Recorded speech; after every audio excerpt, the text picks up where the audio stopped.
If you pause for a moment and look closely at the holiday we call Christmas, you may notice something unusual. It feels ancient. Even to a child, Christmas does not feel new. It does not feel invented. It feels remembered. Tonight, we're going to talk about Christmas, not as a holiday on a calendar, but as a story that took shape slowly, over time. This is a calm, unhurried journey through winter, light, and tradition. You can listen closely if you wish, or you can simply let the words pass by while you rest. There is nothing you need to remember, nothing you need to follow closely, just a quiet story, told gently. So settle in, wherever you are, and when you are ready, we will begin.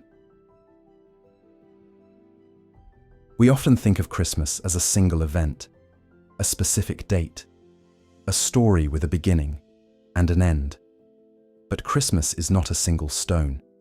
It is a mountain, layer upon layer, built slowly, over thousands of years. There is a weight to it, a sense that this season existed long before we learned its songs, long before we wrapped its gifts, long before we gave it a name. Certain nights feel like this, heavier than others, quieter, as if time itself has slowed down, and something old is listening. Why is that? Why does this particular moment of the year, when the nights are at their longest and the air feels sharp and still, carry such a deep sense of familiarity? We often think of Christmas as a single event, a specific date, a story with a beginning and an end. But Christmas is not a single stone.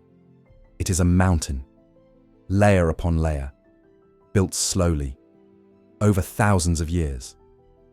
Some of these layers are Christian. They tell the story of a child born quietly in Bethlehem, a story of humility and hope. But if we dig a little deeper, beneath that layer, we find the Romans. In the darkest days of winter, they lit candles for Saturnalia, filling their homes with warmth and noise to push back the cold. Dig deeper still, and we reach the frozen north. The Norse people dragged evergreen branches indoors, pine and fir, symbols of life that refused to die, even when the world outside was white and still. And beneath all of this, below belief, below tradition, below story, we find something simpler, a human fear of the dark, and beside it, a desperate, beautiful hope that the light would return. So as we begin this journey together, we will peel back these layers, slowly, one by one, not to rush toward answers, but to listen to the echoes of the past and to discover how, long before electric lights and glowing screens, humanity learned to keep warm in the winter of history. Before we go any further, there is something important to understand.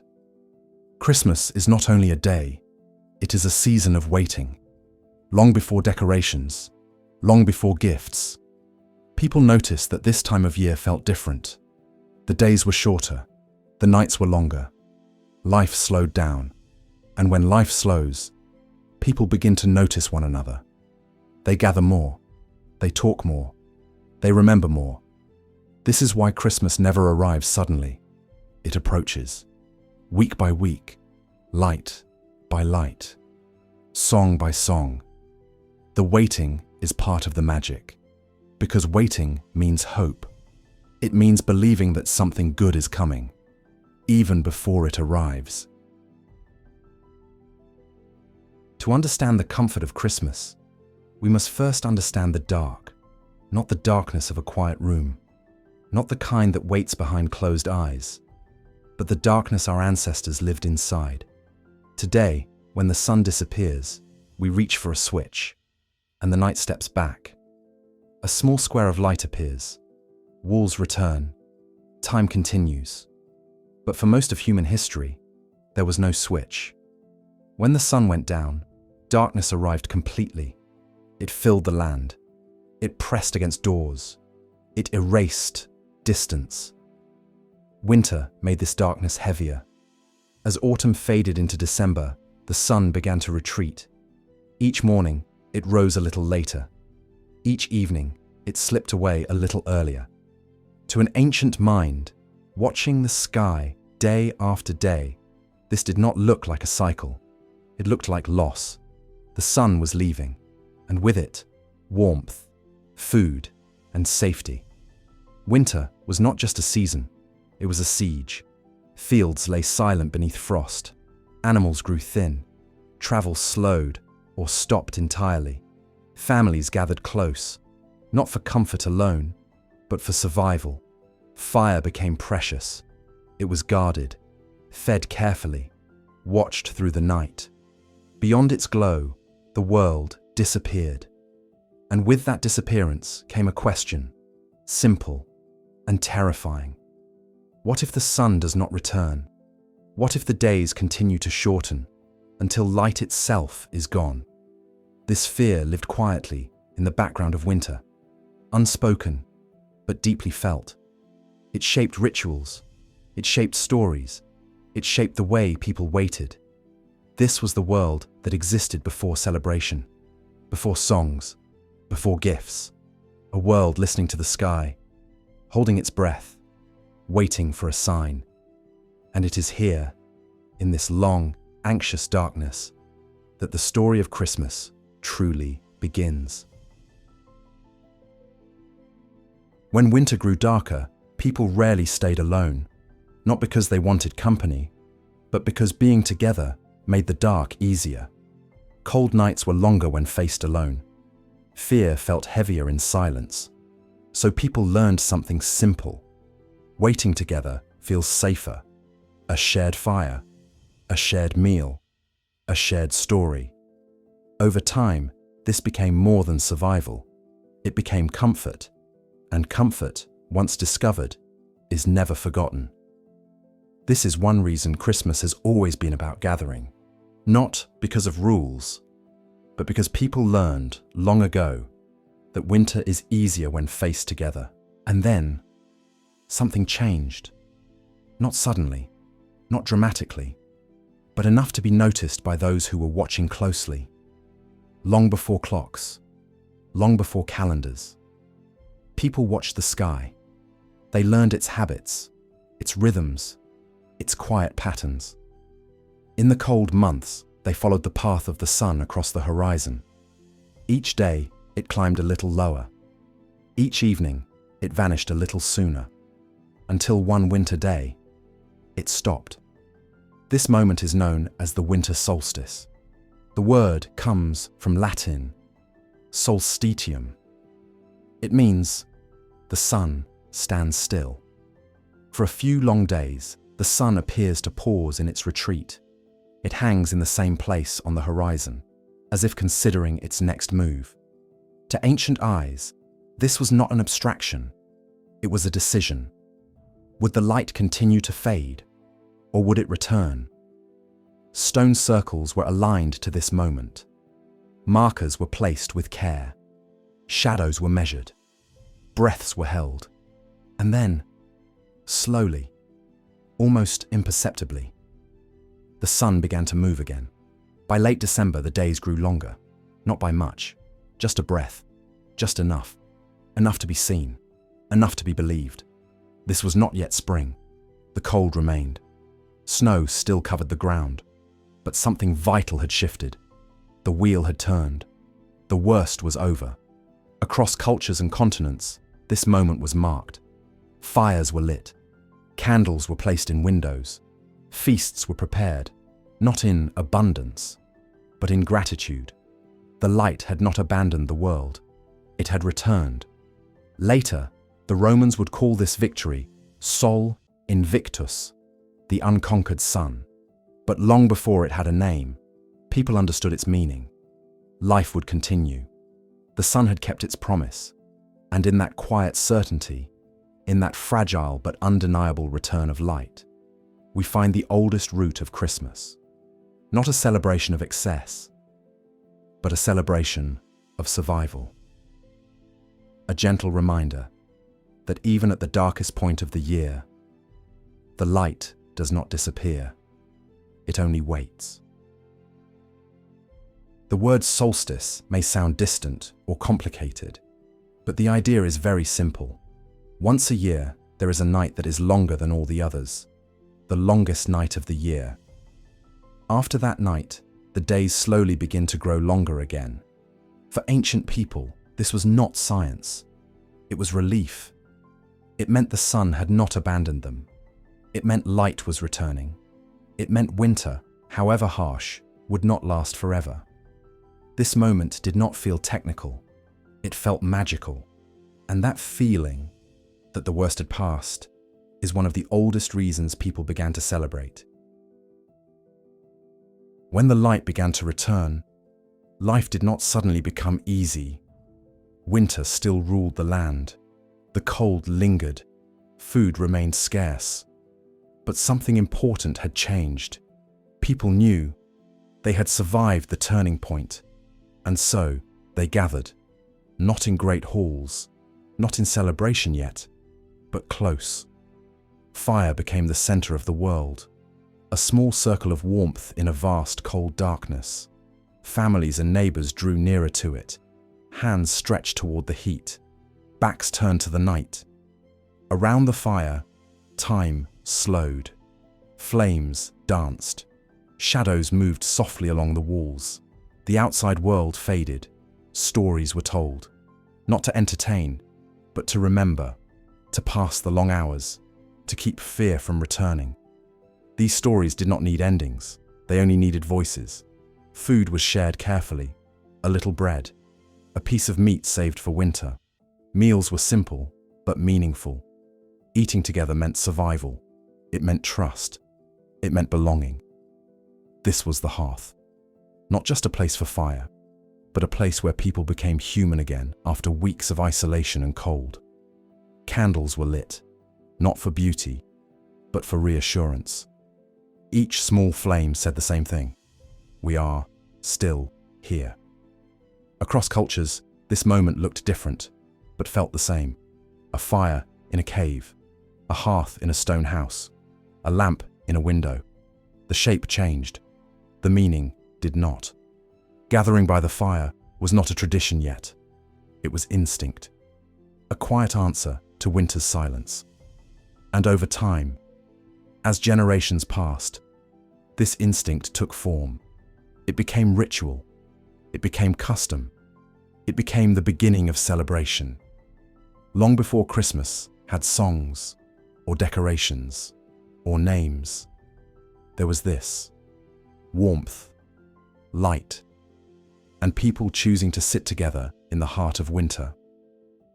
Today, not everyone lives with snow and cold, and yet, in many places, Christmas begins long before December. In the Philippines, for example, people often start preparing in September. Not because Christmas has arrived, but because the waiting has. Lights begin to appear. Music returns to the air. Homes are slowly prepared. The season is invited in, step by step. This is not unique. In many parts of the world, people decorate early, plan gatherings weeks in advance, and begin anticipating Christmas long before the day itself. Why?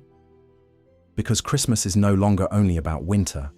It is about anticipation, about stretching a good feeling across time, about choosing joy early and letting it grow.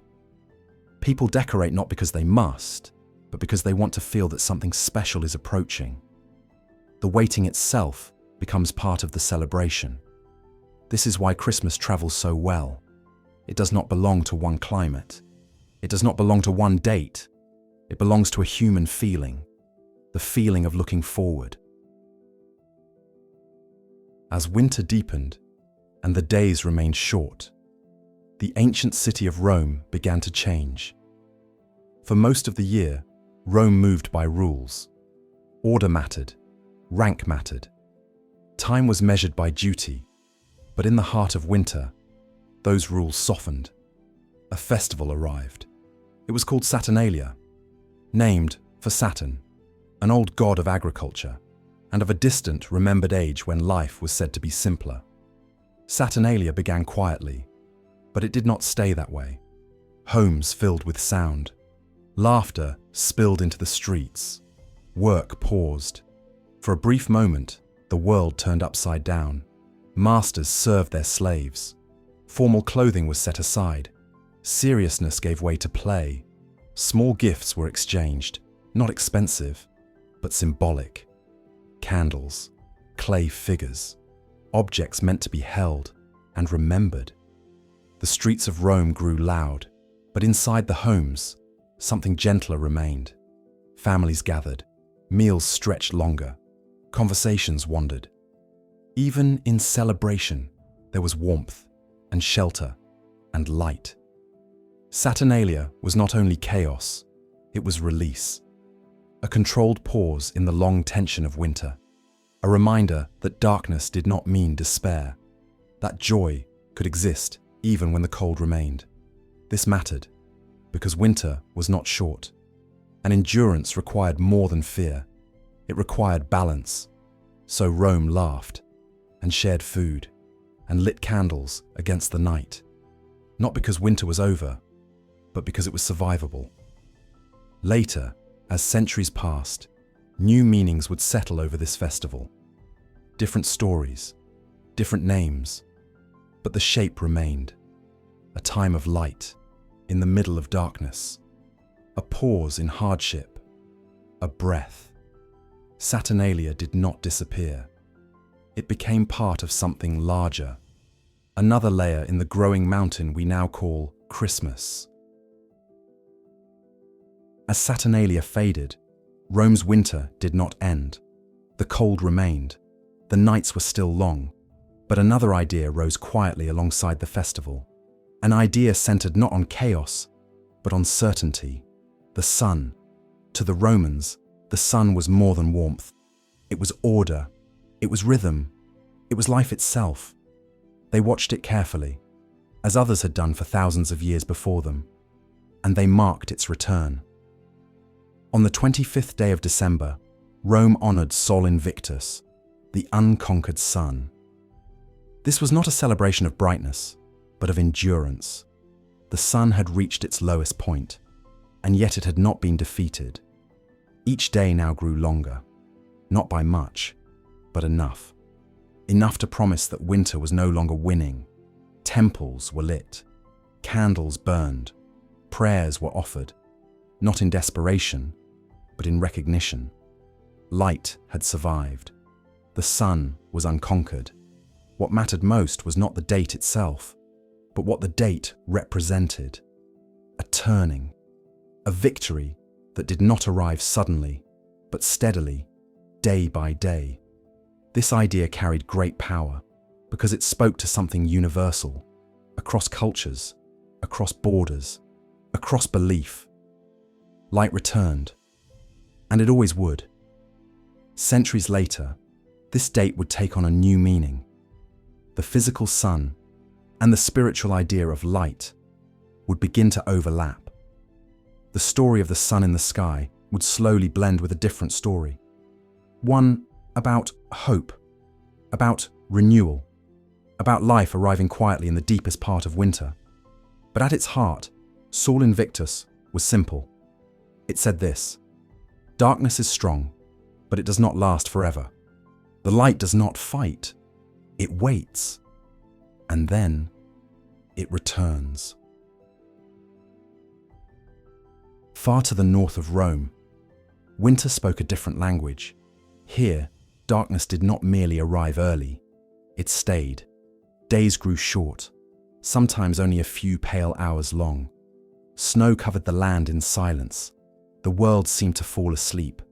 For the people of the north, winter was not something to be endured lightly. It was deep, it was powerful, it reshaped life itself. They called this season Yule.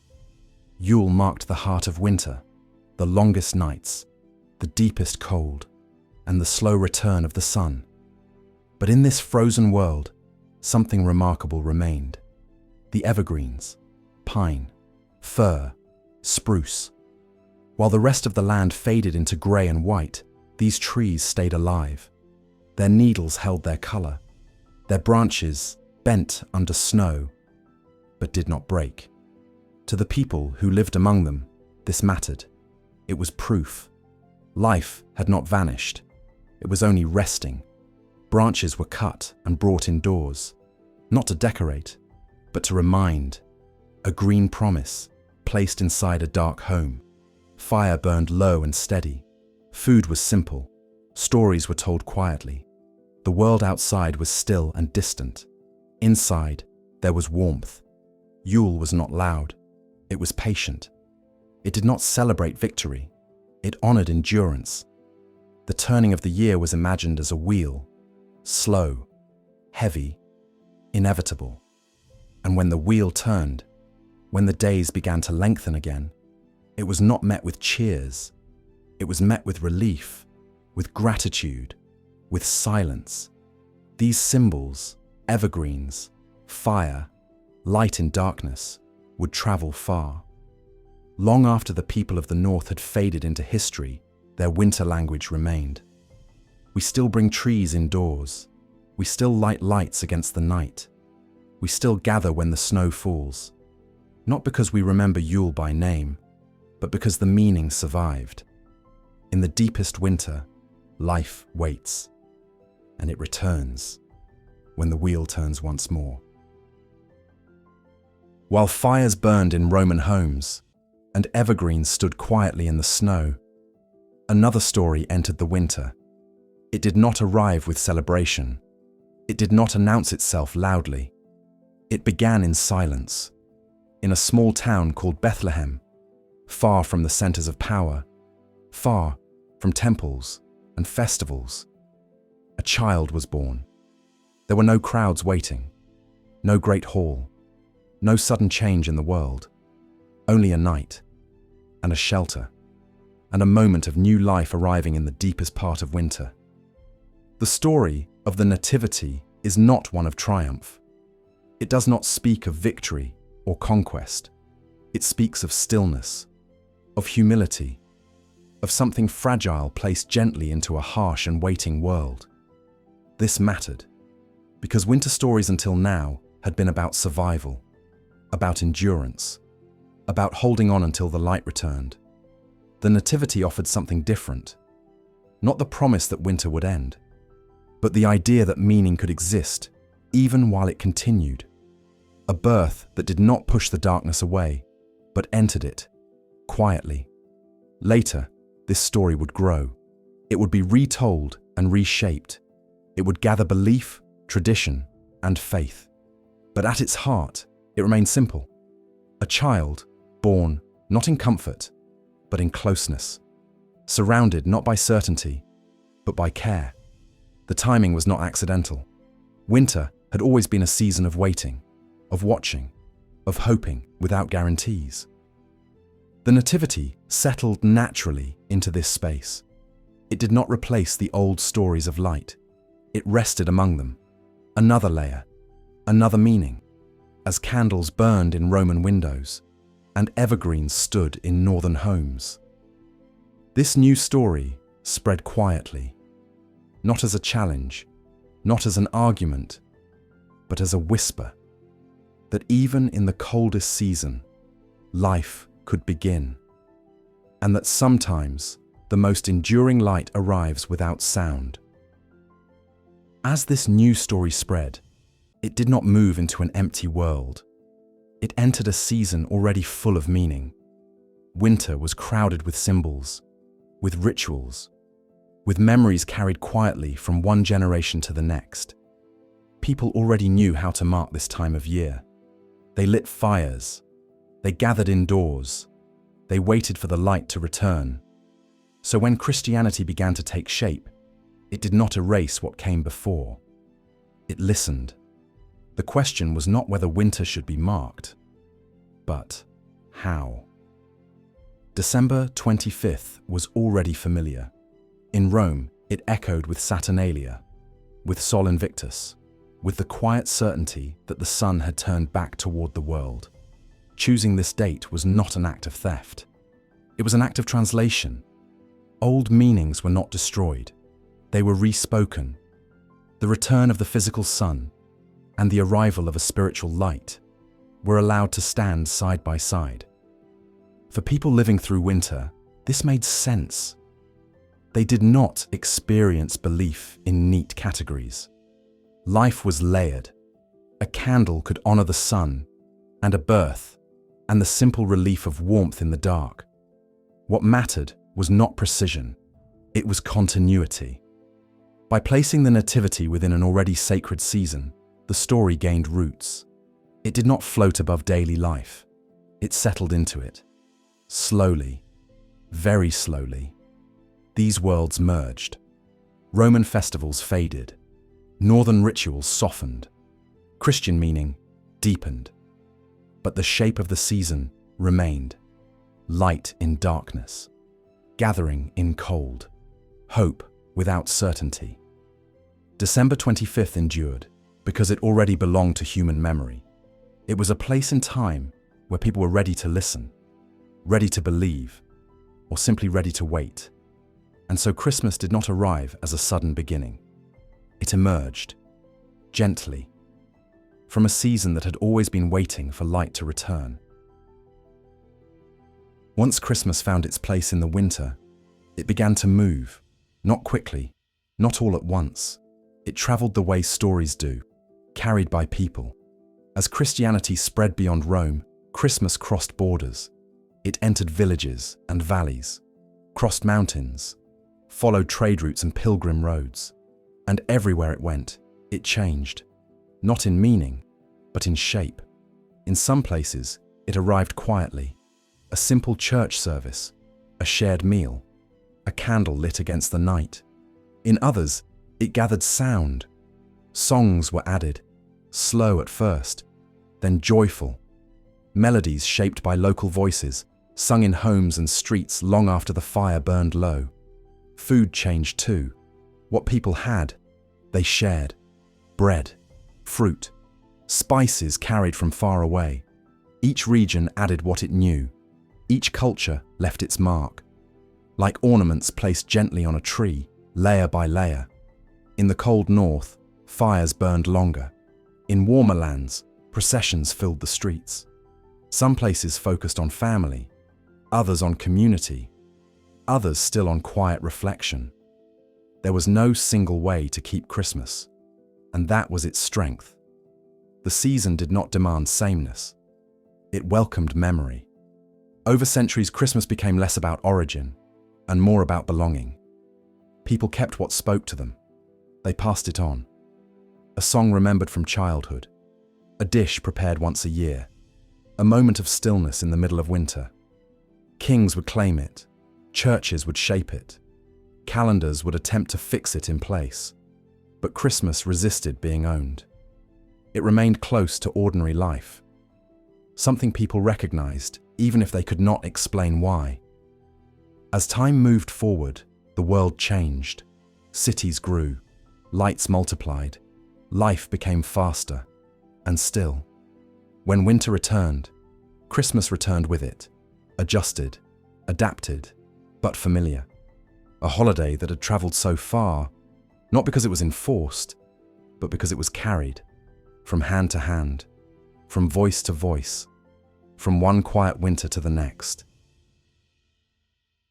As Christmas settled into the winter, another quiet question remained, not about meaning, but about time. When exactly does Christmas begin? For most of human history, time was not counted by numbers on a page. It was felt, by the sun's position, by the length of shadows, by the return of light. Days were measured by dawn and dusk, years by harvest and frost. Calendars came later, and when they did not always agree.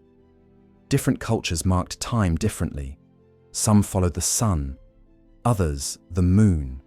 Some balanced both. When Christianity spread, it inherited this complexity. Early communities kept their own ways of counting, their own rhythms of seasons and stars. Over time, attempts were made to bring order. New calendars were introduced. Old ones were adjusted. But time did not settle easily. Some churches adopted the newer systems. Others held on to the old. And so, even today, Christmas is not always celebrated on the same date.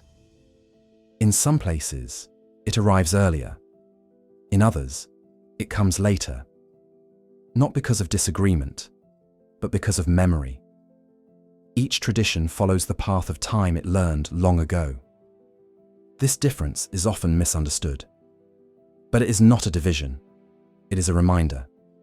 That time itself is a human story, a shared agreement about how we move through the year. Beneath the calendars, beneath the dates, the season remains the same. Winter still deepens, light still fades, and then returns. Candles are still lit, homes still grow quieter, and people still pause, however they count the days, to mark the same moment. A moment of waiting, a moment of return. Time may be measured differently, but the meaning arrives all the same. Over time, Christmas grew larger than any single story. It crossed borders of language, of culture, of belief. For some, it remained a sacred day. For others, it became a season. And for many, it was simply a feeling that arrived each winter, without explanation. This is not a contradiction. It is the nature of traditions that endure. They loosen their edges. They make room. You do not need belief to recognize the pause that comes with Christmas, the slowing of days, the quiet in the evening, the instinct to reach out, to share, to give, to gather. Acts of generosity appear even where faith does not. Doors open more easily. Voices soften. Memories surface. People give not because they are told to, but because something in the season invites it. This invitation is older than doctrine. It belongs to winter itself. When the world grows cold and dark, humans turn toward one another. They always have. Christmas became a vessel for that instinct. A time when kindness feels appropriate, when reflection feels natural, when reaching out feels necessary. Some call it faith, some call it tradition, some call it habit. But beneath the names, the gesture is the same. A shared moment in the long night of the year. You can feel it even if you do not name it. In the way lights appear in windows, in the way music drifts through streets, in the way people pause, if only briefly, to notice one another. This is why Christmas lasts. Not because everyone agrees on its meaning, but because everyone recognizes its shape. A moment of warmth in the middle of winter. Even now, with electric lights everywhere and full stores at every corner, people still wait for Christmas. Not because they need it, but because they want it. They want permission to slow down, to be kind more easily, to reach out without explanation. Christmas gives time a shape. It tells us, now is the moment to pause. Now is the moment to gather. Now is the moment to remember that warmth can be created. This is why the waiting returns each year, because people return to it. As the story of Christmas comes to rest, it returns to where it began, with light. Not the bright light of summer, not the demanding light of day, but the small, steady light that appears in the darkest season of the year. A single flame, a window glowing softly at night, a room made warmer by presence alone. This kind of light does not conquer the dark. It does not chase it away. It coexists with it. Winter still remains. The nights are still long. The cold still waits beyond the door. And yet, inside, there is warmth. This is what people have always marked at this time of year. Not perfection, not certainty, but continuation. The knowledge that the world moves in cycles, that darkness deepens, and then loosens its hold. That light returns, not all at once, but faithfully, year after year. This understanding did not come from belief alone. It came from watching the sky, from waiting, from surviving. Christmas gathered these lessons and carried them forward, through stories, through rituals, through quiet acts repeated generation after generation. We light lights because someone once waited anxiously for the sun to return. We gather because someone once learned that winter is easier together. We pause because time itself once slowed to allow hope to catch up. And even now, in a world full of constant light, we still feel the need to mark this moment, to dim the noise, to sit quietly, to remember something older than ourselves. Perhaps that is why Christmas endures. Not because the world needs another celebration, but because it needs reassurance. That the dark does not last forever, that warmth can be created. That meaning can exist even in the coldest season. So wherever you are, and however you listen, may this story rest with you, like a candle left burning after the room has grown quiet. A small reminder in the heart of winter that the light always returns.